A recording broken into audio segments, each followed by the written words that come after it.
So good day, friends. This is Dr. Bob Hamilton, and you have tuned in today to the Hamilton Review, where kids and culture collide. So thank you for making us part of your day.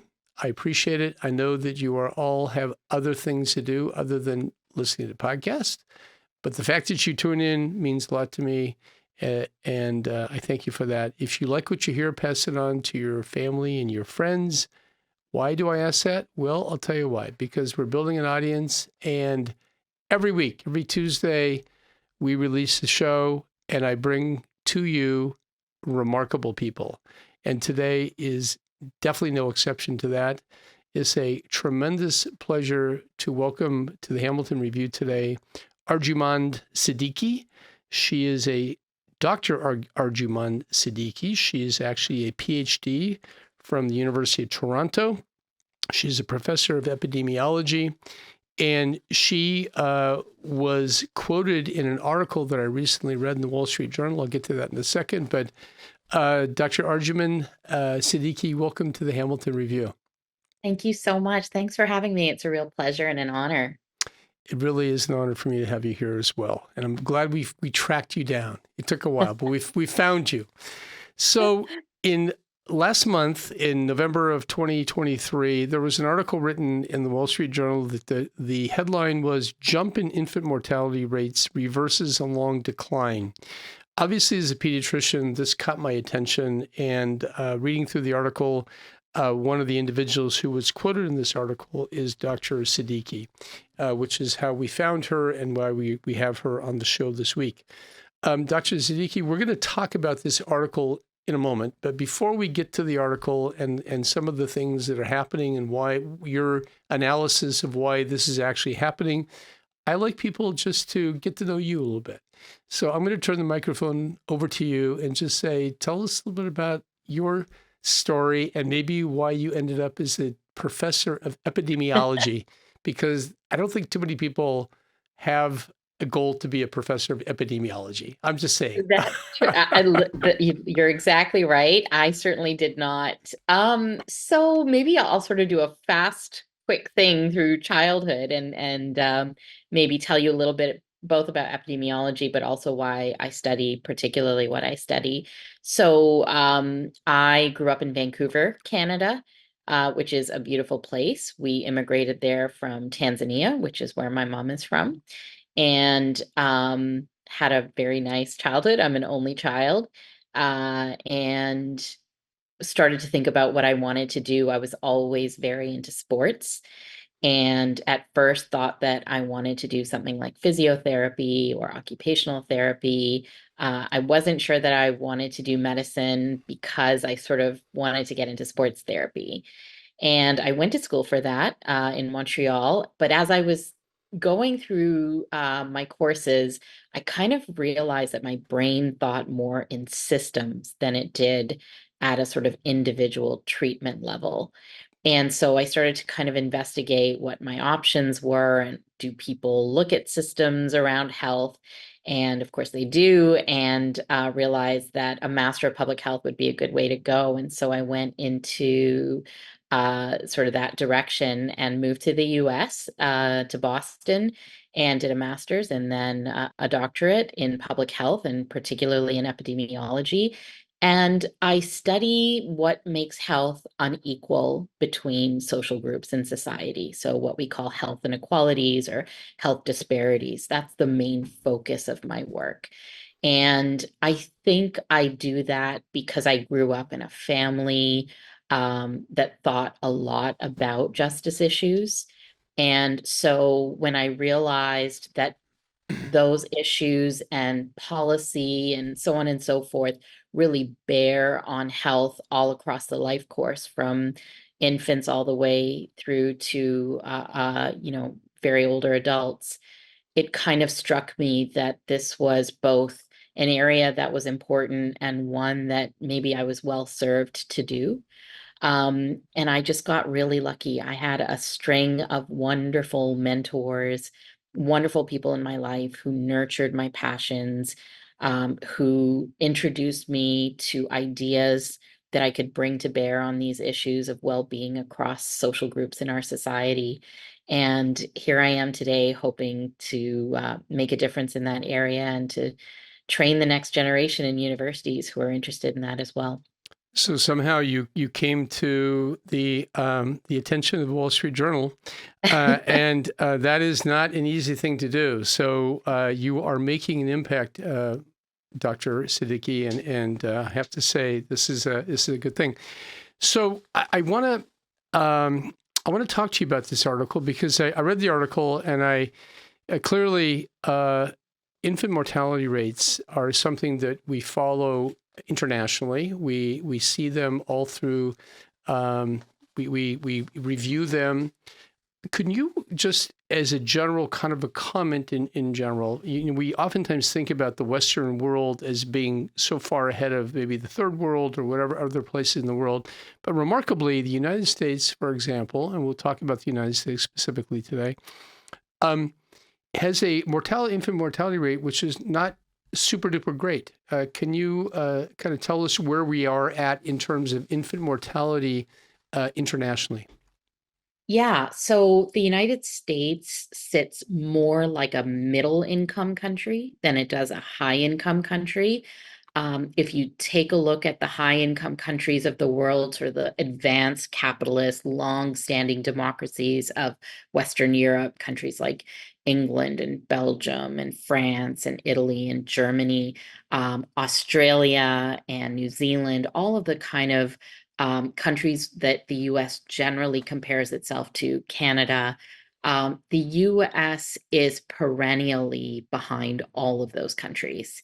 And actually, that's true for all the population health markers of which we know across the life course. And infant mortality is no different. So in and around the US are countries of, for instance, Eastern Europe, some of the South American countries.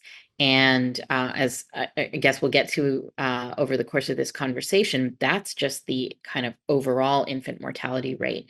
When you parse that out across groups, there are some groups doing even worse than that. So for some reason, which we'll get into, the US underperforms compared to where you think it might stand given the level of resources it has. So one of the things that I'm looking at a graph here, friends, about the different countries and different rates. We actually are about equal to the Chinese, China, and the Russians are a little bit ahead of us. Japan is at the top of this list. These countries, Dr. Siddiqi, and you know this well, are countries where the infant birth rates are kind of also extremely low. Now, I'm just curious in our birth rate, by the way, if you don't count immigration, is actually below the replacement is below 2.1. You know that. As an epidemiologist, you would know that for sure. But I'm curious to know, do you think that to a degree, like, for example, Japan's at the top of the list? Well, Japan has a famously extremely low birth rate. Do you think that the preciousness maybe of life to these countries where the birth rates are low, Russia's equally low, I mean, but it's higher than us in terms of our mortality rate. Do you think that that does play into the low infant mortality? That's a great question. I've never really framed it that way for myself, but let me try to maybe give you some insights on why that might be the case, maybe why it's not a complete framing. So I would say that the countries that do well on infant mortality and also have low birth rates are countries that have considerable investments in the preciousness of life in general. So they are countries in which they invest quite a lot in human capital, and that's across the board. So they invest a lot in education, they invest a lot in healthcare, they invest a lot in social supports of various kinds for their populations. And so if you take preciousness of life broadly construed as being um, a respect and a mandate to keep up the well-being of of your citizenry as a priority, then yes. Though I don't know that more narrowly construed, this is about the preciousness of babies per se. So I that's a good. I just wanted to pose that question to you because I do think that I looking at the map at the overall rates here of lower deaths per thousand, and that's how they calculate this, friends. Places like Japan, they have extremely low death rates of babies. Maybe that might be secondary to syndromes or other things, cardiac issues or whatever that are there, and they are attending to. But they're attending to them. Other things that this article mentions are things like infections, like sepsis. But I want to talk about. First of all, would like to just say what the numbers are. Okay, so the birth rate, and I'm quoting this article, the nation's infant mortality rate rose 3% from 2021 to 2022, reversing a decades-long overall decline. The CDC said Wednesday. Okay, the rate increased from 5.44 infant deaths per thousand births. Okay, that doesn't seem like a lot, but it is a lot, to 5.6 in 2022. Now, this is a small amount, but it is a statistically significant uptick. And any kind of uptick is kind of like, in my mind, it makes me wonder, are we heading in the wrong direction? Your quote, and I'll quote you here, it says, quote, "The U.S. is falling behind on basic indicator of how well societies treat people," said Arjumand Siddiqi. Can you maybe parse that quote out a little bit and kind of explain to everyone listening what you're saying, that the U.S. is falling behind on the basic indicator of how well societies treat people? Sure, yeah. So I think what you said initially makes a lot of sense and is really important. These numbers seem small, but in fact, they're not that small in relative terms, meaning that we would imagine that infant mortality in a country that has basic sanitation and healthcare and so on should be so rare that, as you point out, it happens only in rare cases of rare circumstances, and that by and large infant mortality should be preventable. So when we see rates at the numbers that the US is demonstrating, and as you point out, that they're actually increasing, this is some cause for alarm. So that's one piece of it. The second is that because infant mortality should be rare and is really a measure of how well we are treating people in basic terms, that there's basic care for infants, that there's basic care for mothers. It's almost like it's used as a measure of how decent society is. And it's not for nothing. It's not that we're making that up. It's because the kinds of factors that predict infant mortality and cause infant mortality are things like living in poverty and having poor, stressful housing conditions, eating conditions for moms, not having adequate prenatal care. It comes from all of these kinds of social and economic resources, social and economic stressors that are put onto people, and not having healthcare systems and other systems that are able to support mothers and infants and families for that matter.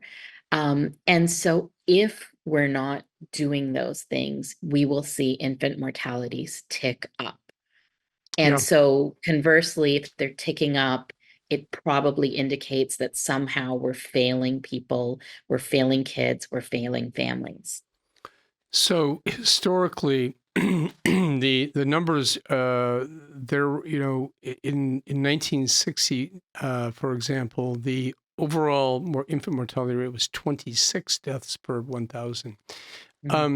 Certainly, 26 is very different than 5.44, which is, or 5.6, which is now. That's like one 1/5 of what it was just, a relatively short period of time ago. Just from a macro perspective, why did it change so radically between 1960 in the U.S. and today, which is 60 years later? What are your thoughts about that? Yeah, it's a great question. I think there's probably a few factors. One, better prenatal care. So we know better how to take care of moms and to treat anything they're going through during pregnancy, things like hypertension and diabetes and so on during pregnancy. We have better healthcare strategies to deal with anything moms might be going through. We have better information about nutrition.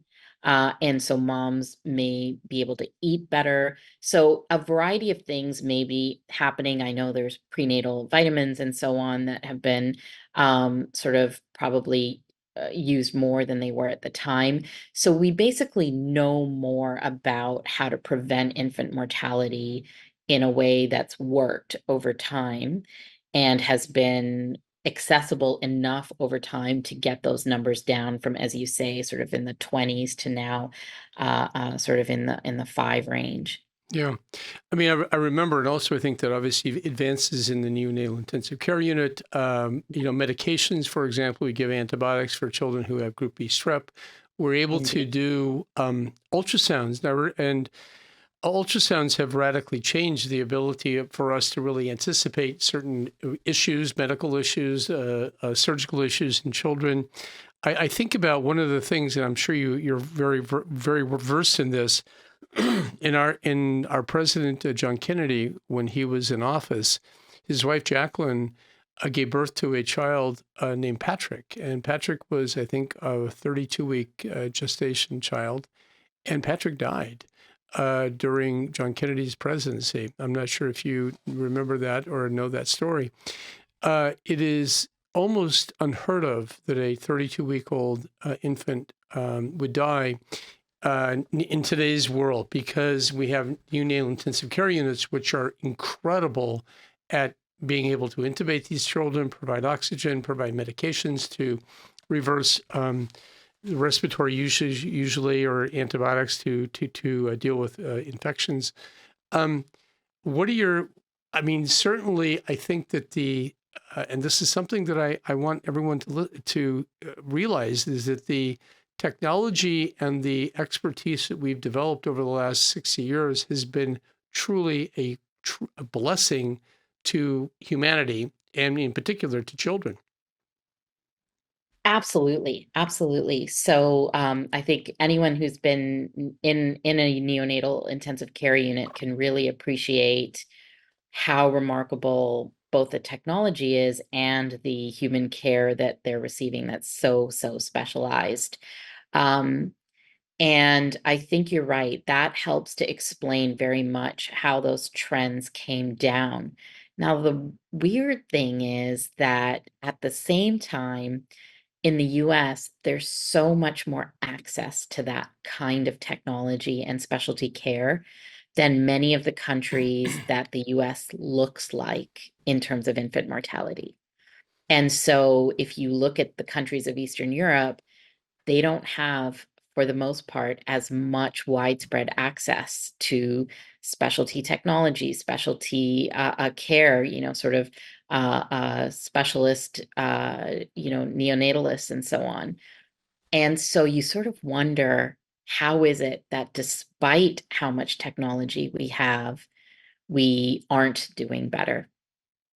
No, you do, and I think that when you look at the obviously this is an issue of access to medical care, and there's definitely a disparity here, and frankly, you stated in the very beginning of this conversation that you look at ethnic groups and diversities there. One of the things that is very compelling in this article, and I'll read literally the last sentence, is that the rate for babies born to Black mothers was more than double that of white mothers.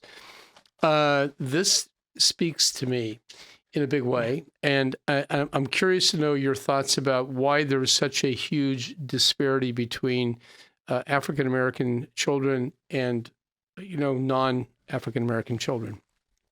Yeah, it's a great question. I think we can kind of split it into two parts. One is healthcare access, and the other is sort of other kinds of parts of life, just daily lived experiences.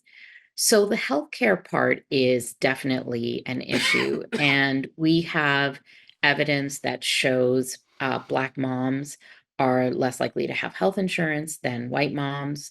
Even when they have health insurance, they tend to give birth in hospitals that have lower quality ratings, that may not have the equipment and the specialty care we just talked about. And then we also have really disturbing evidence that they face a lot of discrimination in the healthcare system, just in terms of the healthcare encounters that they have. There's evidence that suggests Black women often aren't believed about the symptoms they're having during their pregnancies, and that leads to delayed or even absent care that might otherwise be given, for example, to a white mom. And so they are more sort of medically vulnerable during pregnancy by virtue of the fact that they aren't getting the kind of health care that we could give them because we have it in our country.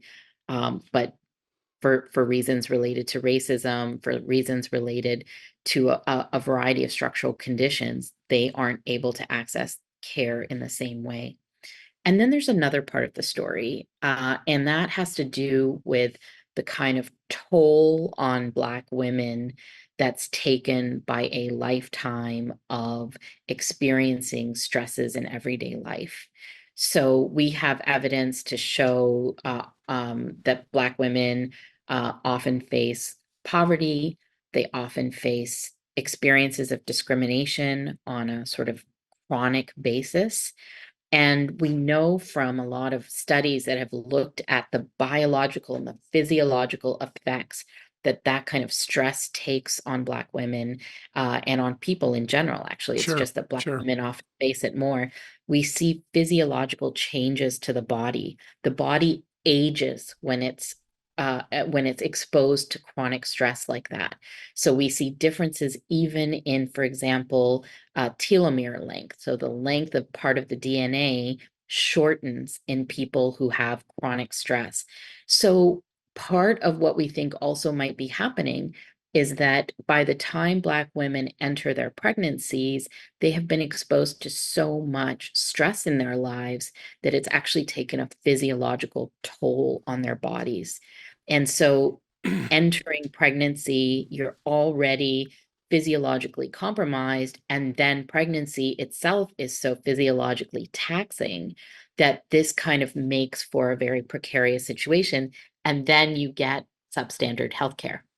So, kind of a corollary question here is: do you find that the women who lose their babies, who have higher infant mortalities, are also younger? Are the African American women who are losing children? I mean, look, double the rate. This is what it says. Yeah.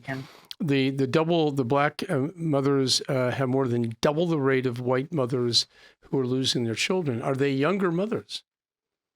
So not always. Some are younger, but actually we see this across the life course. And part of the way we know this is that, we even see it across the socioeconomic spectrum. So it's not just poor Black moms that are experiencing that stress. Even if you look at higher educated women, so if you look at women who have advanced degrees beyond college even, and you compare Black and white women, Black women still have higher infant mortality rates. So some of it is socioeconomic, and some of it is about stress related to things like discrimination, and then the healthcare issue. Even when you have sort of a comfortable financial situation, this seems to be happening. And so the age issue cuts across that, in the sense that it's happening again across all age groups. Okay. So they're So not necessarily grouping that they're younger women who are losing their babies, because obviously young women do have a higher infant mortality rate. I think you definitely know that, and so do I. Another question, a kind of a corollary question, and goes across the entire country, U.S. We're talking about today, and that is that there are more and more women giving birth as single mothers. Can you speak to marriage and having a stable family? And by the way, the rates I think are higher for African American women in terms of giving birth to in a unmarried situation than non-black. But can you speak to the idea of having that stable family as being a part of the bigger picture of infant mortality? Yeah, it's a great question. I think it's valuable to kind of break down what stable families represent. And for the most part, what's happening when you see stats that say single moms are more likely to have higher infant mortality than moms in stable families? There's a couple of things happening. One is that there's um, major financial differentials between single parenthood and having dual parents. So oftentimes what's happening is that single moms are facing a lot of financial stress. They're also experiencing a lot of stress just sort of being by themselves and not being able to take care of themselves as much as they might be able to if they had a sort of family situation. Not as much social support, oftentimes.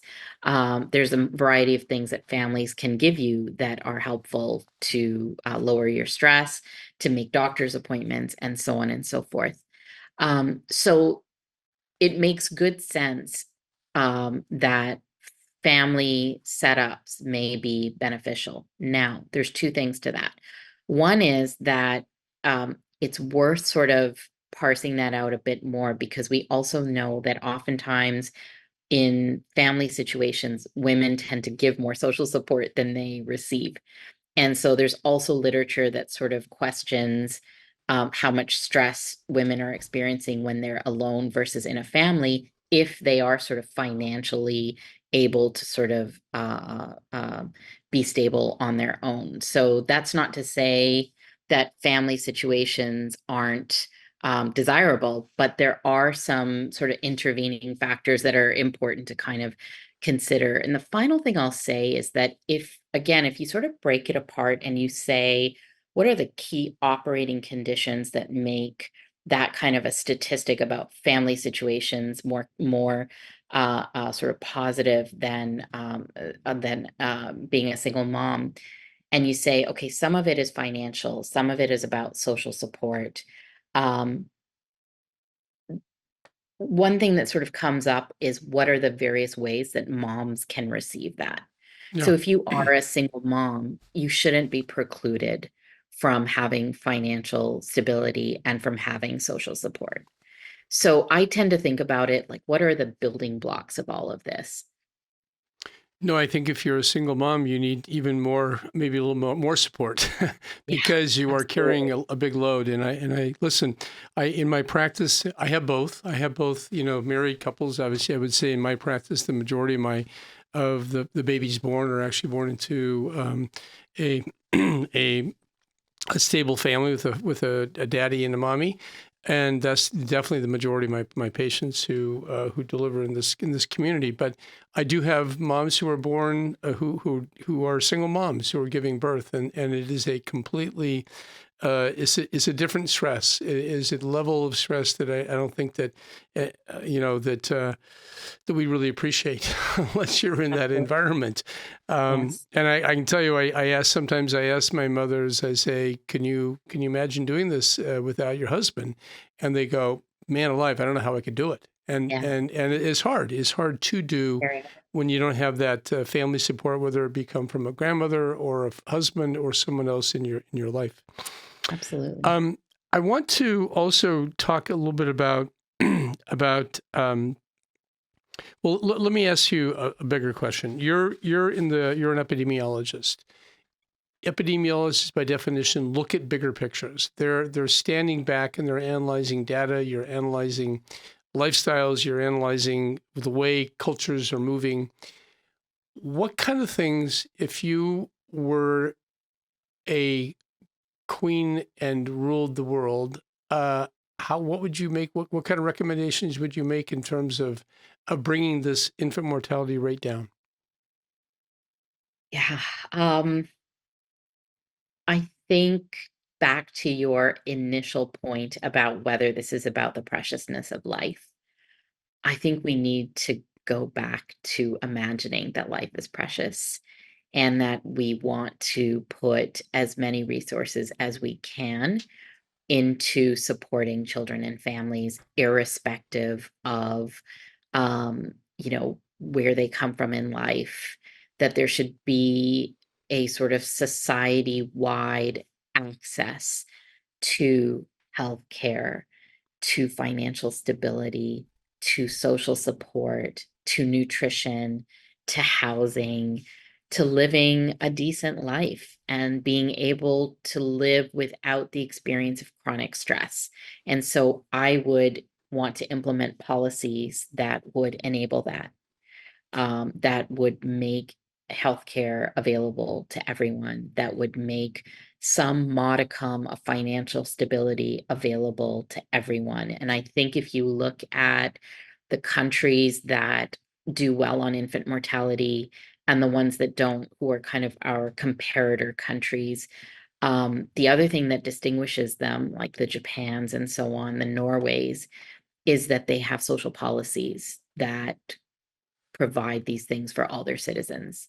So the level of financial support that you get when you are poor in a country like Norway is very different than you get in the US, or for that matter, Canada. So the kind of guarantees of what kinds of resources are available to you when you fall on hard times are at a higher level. And therefore, I think it makes life a little bit less stressful. I agree, and I can see how financially all these things play into the health. One thing that one of the outstanding numbers that is so jumps out at me is that Native Americans have really high rates of infant mortality as well. Mhm. They do have resources, I know that, and you know that. But what is it? What is it about this population that is it just genetic? I mean, we do have to ask the question: is part of this genetic? It is not necessarily irrespective of their socioeconomical situation. Are there genetic factors here in play as well? Yeah, it's a great question. So it's possible that there's genetic determinants of infant mortality. We don't think that they go very far in explaining broad rates. So they might explain a small number of cases, but we don't think that explains, for instance, why the US is doing worse than another country and so on and so forth. The second issue is that the Human Genome Project, and a sort of world of population genetic work has identified for us that the groups that we consider kind of racial ethnic groups in society, like Native American, like Black, like Asian, like white, are actually not genetic groups. So if you look at the genetic makeup of a white person and a Black person, or of two white people and two Black people, you actually find that the the genetic difference between two white people or two Black people may actually be larger than the genetic difference between a white and a Black person. Similarly, they've done studies in Native Americans, for instance, the Pima group in Arizona and Mexico, and they've found that Pima Indians in Arizona have 5 times the diabetes rate of Pima Indians in Mexico. So Wow. the same sort of group, but very different diabetes rates. And again, a disease that we sort of wonder, is it genetic? So we have every reason to believe that even if genetics plays a component in health, it tends not to explain large population levels of health, and it doesn't really explain why social groups are different in their health status. So it's useful whenever we see those distinctions to go back to what we think is happening in between social groups, which is some difference in your lived experience. Either that's difference in resources, difference in how those resources translate to what you actually get, and so on. So for Native Americans, there are some places where there are a lot of resources, but it's unclear how those resources can actually be leveraged in order to provide services. And in other cases, not a lot of resources. Sure. Yeah. So it's hard to know exactly what's happening, but by and large, I think we can sort of deduce that these things are not genetic. Yeah. Last question. This article, well put, by the way. It also mentions that the complications and infections, I'm reading the article again, especially among women giving birth prematurely, could be related to stresses like the opioid epidemic and the lingering effects of the pandemic. Kind of getting into this, I mean, obviously in America, we are dealing with an opioid epidemic, which has killed over 100,000 men and women, young men and women usually. And and also we're just kind of on the backside, hopefully, of our COVID pandemic, which kind of knocked everyone off their feet, right? Your thoughts about these forces, these infectious and also social forces in terms of these mortality rates? Yeah, great question. So I think there's no question that the opioid epidemic and COVID have played a part.